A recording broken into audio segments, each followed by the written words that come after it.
प्रकारचं म्हणजे बोंडी लागण्यासाठी औषध मार्केट मधलं घेतलं नाही मी, फक्त मल्टीप्लायर घेतलं त्याच्यात. अच्छा, एक मल्टीप्लायर तुम्ही औषध वापरलेलं आहे बस बस आणि मल्टीप्लायरचा हा तुम्हाला समजा भरपूर प्रमाणात रिझल्ट आहे. रिझल्ट आहे हा. अच्छा, म्हणजे काय होते माहिती आहे का, हम्म. त्याच्यामध्ये NPK बायोस्टिम्युलंट बरोबर. म्हणजे सर्व टोटल घटक आले त्याच्यात. NPK आलं म्हणजे ओके आलं. अच्छा, नत्रस पुरत पालास पूर्ण मिळालेले आहेत समजा त्याच्यामध्ये. ड्रिंचिंग केली मी त्याच्यात याची. अच्छा, मल्टीप्लायरची यांनी ड्रिंचिंग केलेली आहे.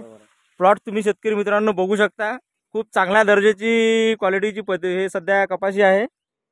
तिची हाईट जर बघितली तर किमान 5.5 फुटापर्यंत कपाशीची हाईट आहे आणि एकरी म्हणजे प्रति झाडापर्यंत किमान सरासरी जर आपण कैऱ्या बघितल्या तर 35 ते 40 पूर्ण परिपक्व झालेल्या कोंड्या तुम्हाला पाहायला मिळतात या प्लॉटमध्ये. कच्चा माल भरपूर आहे आणि कच्चा मालही भरपूर आहे. आता माझेराव हे शेंड्यात पहा, आपण लहान लहान म्हणजे पकडत नाही ना. हे बोंडी झाली म्हणजे बोंडीचं रूपांतरण झालं. रूपांतरण झालं, बरोबर.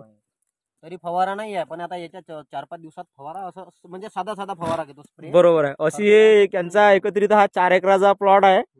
खूप चांगला प्लॉट आहे. तरी सर्व शेतकरी मित्रांना आव्हान आहे की त्यांनी बाकी इतरत्र कुठं न फिरता शेतीकडे जर विशेष लक्ष द्यावं आणि वेळ असल्यास उमेश भाऊ कोळकार यांच्या प्लॉटला भेट द्यावी. तुम्ही उमेश भाऊ नवीन जे तरुण वर्ग आहे या तरुण वर्गांना तुमचे काय हे संदेश द्याल तुम्ही, किंवा नवीन वर्गानं काही यांना व्यवसाय वगैरे किंवा मग नोकरीच्या मागं न लागता हे स्वतः उच्च म्हणजे पदवीधर आहेत, MA झालेले आहेत उमेश भाऊ कोळकार, नवीन तरुणांना काय संदेश द्याल तुम्ही? या शेतीचा अनुभव काय तुमचा?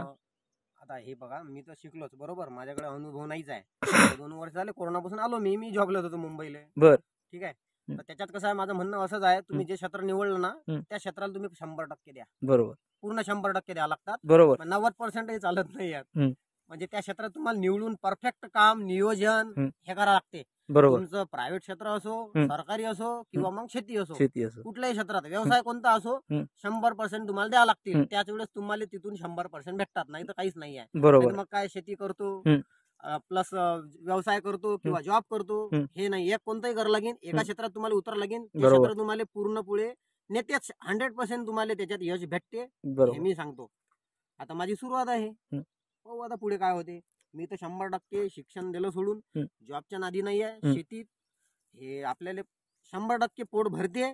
आता आपली प्रयत्न चालू आहेत की आता याच्यात काय आणखीन ग्रोथ करू. आणि नव तरुणांना उमेश भाऊचा संदेश हा आहे की नवीन तरुणांनी कोणत्याही एका क्षेत्राकडे लक्ष द्यावं. जर शेती करायची असेल तर तन्मन धनाने आणि पूर्ण इच्छेने शेतीकडे लक्ष दिलं, कोणताही म्हणजे कुठलंही क्षेत्र निवडा, कुठलंही तुम्हाला तुमचे 100% द्यावं लागतील, बाकी काही नाही आहे. मी माझे 100% दिले आणि मला यश खरंच भेटू राहिलं. हे जे तुम्ही कपाशी पाहता ना, त्याच्यात मी एकरी 22 क्विंटल ज्वारी काढली उन्हाळ्यात. अच्छा, यांनी हा जो प्लॉट आहे यांचा 4 एकराचा, याच्यामध्ये यांनी एकरी 22 प्रति एकर प्रमाण ज्वारी सुद्धा घेतलेली आहे. त्याच्यात हा प्लॉट लोक काय म्हणतात किंवा तुम्ही ज्वारी घेतली आणि ज्वारीचं बिवळ जे असते त्याच्यात म्हणजे पराठी जमत. बरोबर आहे, गव्हाच्यात जमते आणि त्याच्यानंतर याच्यात पण जमते. कशात आपलं हरभरा, बरोबर, कांदाचं बिवड याच्यात जमत नाहीये. मी सांगतो 100% जमते. काऊन नाही जमत? नियोजन करावं लागेल ना. बरोबर, नियोजन करावं लागेल आणि तसं तुम्हाला मॅनेजमेंट करावं लागेल, बाकी काही नसते. व्हिडिओ आवडल्यास लाईक करा, शेअर करा व सबस्क्राईब करा.